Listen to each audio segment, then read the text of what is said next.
அடுத்து அந்த சேட மன்னர் பேசுவான் பாருங்க, அவன் பேச பேச ஹீரோக்கு தெரிஞ்சவங்க மாதிரியே உருமாறி பேசிட்டு இருப்பான். அதனால கன்ஃபியூஸ் ஆகாதீங்க. சேட மன்னர் பேசுவான் பாருங்க, உனக்கு வேணும்னா நீ இங்கேயே கடைசி வரைக்கும் இருந்துக்கலாம், இது ஒரு அழகான கனவு மாதிரி இருக்கும் அப்படின்னு சொல்ல, நம்ம ஹீரோவோ என்ன உன்னோட இல்யூஷன்ல அடைக்கலான்னு பாக்குறியா அப்படின்னு சொல்ல, இது நான் உருவாக்குன இல்யூஷன் அல்ல, உன்னுடைய ஆசையும் உன்னுடைய தவறுகளிலும் இருந்து என்னுடைய சக்தியின் மூலமாக உருவான இடம் இந்த இடம், இது என்னுடைய டெரிட்டரி, இது என்னுடைய இட்டர்னல் ரெஸ்ட். சிம்பிளா சொல்லணும்னா இதுதான் டெத். இந்த இடத்துல உன்னால கற்பனை கூட செஞ்சு பார்க்க முடியாத அளவுக்கு உன்னை நான் முதல்ல இருந்து வாட்ச் பண்ணிக்கிட்டே தான் இருக்கேன். உன்னோட கஷ்டங்கள்ல இருந்து நீ வெளியே வரும்போது உன்னோட சாட்சியும் நான் தான், உன்னோட துன்பங்கள்ல உனக்கு கிடைக்கிற பரிசும் நான் தான், டெத்தும் நான் தான், டெரரும் நான் தான், இட்டர்னிட்டி ரெஸ்டும் நான் தான், மொத்தத்துல நீ தான் நான் தான் நீ அப்படின்னு சொல்லிட்டு நம்ம ஹீரோ முதல் சீசன்ல இருந்தா பாருங்க, அந்த மாதிரி ஆகி நின்றுட்டு பேசிட்டு இருப்பான். அடுத்ததா பேச ஆரம்பிப்பான் பாருங்க,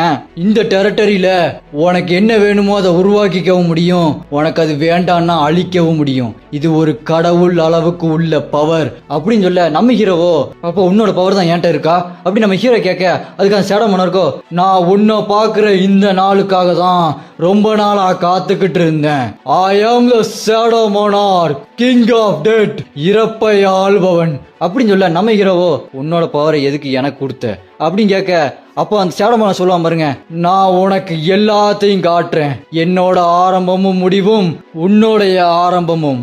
அப்புறம் அங்க கட் பண்ணி இங்க கொரியால காட்டுறாங்க, நம்ம ஹீரோ ஃபீஸ் ஆகி நின்றுட்டு இருப்பான். இங்க பீஸ்ட் மன்னருக்கோ அவன் செத்துட்டானா அப்படின்னு கேட்டுட்டு இருப்பான். இங்க தாமஸ் ஆண்ட்ரேயோ, கண்ணோ என்ன நடக்குது, ஜின்னு செத்த மாதிரி இருக்குது, இதுக்கு வாய்ப்பு இல்லையே அப்படின்னு சொல்லிட்டு இருக்க.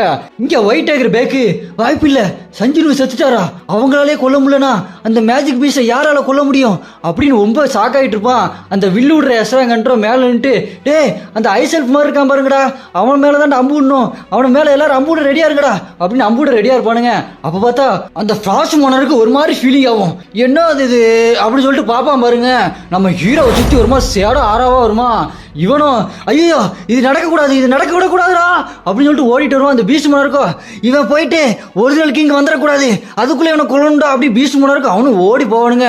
அப்போ பார்த்தா அந்த பீஸ்ட் மோனார்க் தவடாலேயே காலை வச்சு யாரோ விதிப்பாடுங்க பாருங்க, அவன் தவடா அப்படி கோணையா போய் பறந்து போய் விடுவான்.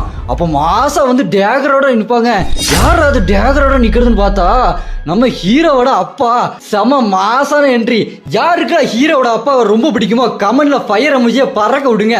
நம்ம ஹீரோவோட அப்பா மாசா நின்றுட்டு இருக்க டைலாக சொல்லுவாரு பாருங்க, என் பையனை தொடணும்னா என்னை தாண்டி தொடரா பார்க்கலாம் அப்படி நிப்பாரு பாருங்க. செம்மையா இருக்கு இந்த சீனு. அப்புறம் அங்க அப்படியே கட் பண்ணி இங்க சேட மன்னர் கதையை சொல்ல ஆரம்பிப்பாரு பாருங்க.